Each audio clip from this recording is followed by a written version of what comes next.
Should you ask me whence these stories, whence these legends and traditions, with the odours of the forest, with the dew and damp of meadows, with the curling smoke of wigwams, with the rushing of great rivers, with their frequent repetitions and their wild reverberations as of thunder in the mountains, I should answer, I should tell you, from the forests and the prairies, from the great lakes of the Northland, from the land of the Ojibways, from the land of the Dakotas, from the mountains, moors, and fenlands where the heron, the shushuga, feeds among the reeds and rushes.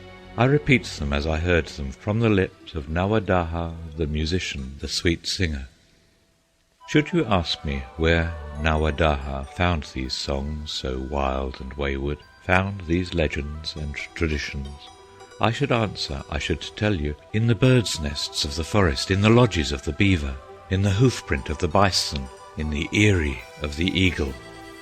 All the wildfowl sang them to him, in the moorlands and the fenlands, in the melancholy marshes.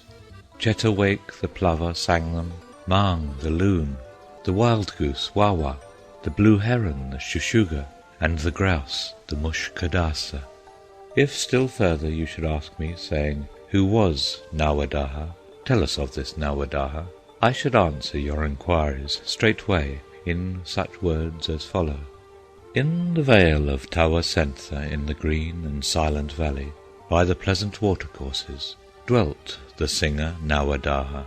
Round about the Indian village spread the meadows and the cornfields, and beyond them stood the forest, stood the groves of singing pine trees, green in summer, white in winter, ever sighing, ever singing.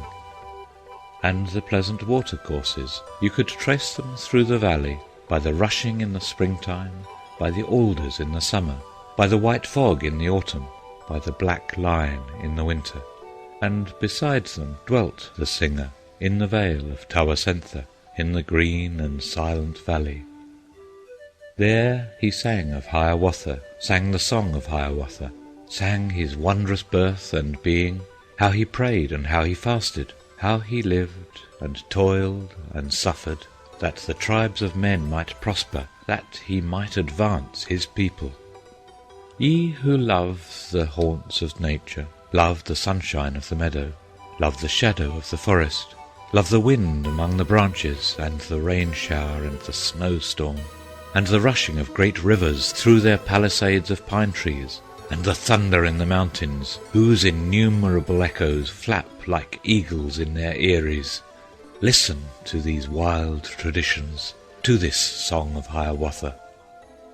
Ye who love a nation's legends, love the ballads of a people that, like voices from afar off, call to us to pause and listen, speak in tones so plain and childlike, scarcely can the ear distinguish whether they are sung or spoken. Listen to this Indian legend, to this song of Hiawatha. Ye whose hearts are fresh and simple, who have faith in God and nature, who believe that in all ages every human heart is human, that in even savage bosoms there are longings, yearnings, strivings for the good they comprehend not, that the feeble hands and helpless, groping blindly in the darkness, touch God's right hand in that darkness, and are lifted up and strengthened. Listen to this simple story, to this song of Hiawatha.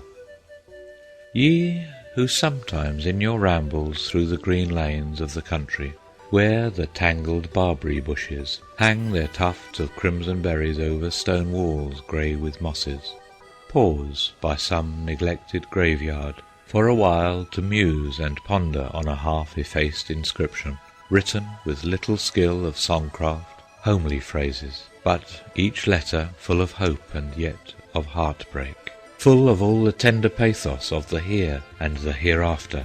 Stay and read this rude inscription, read this song of Hiawatha.